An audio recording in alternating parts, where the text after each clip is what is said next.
Okay, so we're back with the Skullcandy SLYR. Here we are testing on the Xbox, which I found the best results on the audio. But overall, a really comfortable headset to use.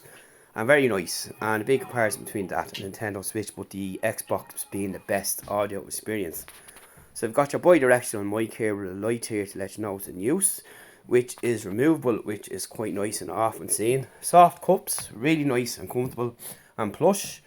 Again, the same for the headband, really comfortable and plush, can be worn for hours and looks really well, and it's got nice graphics inside there to brighten up the headset itself, and the top is plain. Once again, the cups are soft, plush and very, very comfortable indeed, and can be worn for hours, which is cool. Overall, pretty nice headset with extendable arms both sides with that ratchet style.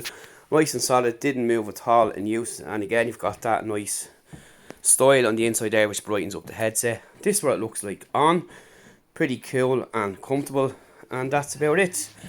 And again, there is us playing it now on our Nintendo Switch. In front you can see our TV where we play the Xbox, which you can see. And overall, a really great headset which makes for comfortable listening and a great audio experience, and you should check them out because they're not expensive and a nice job well done. See you in the next one. Right.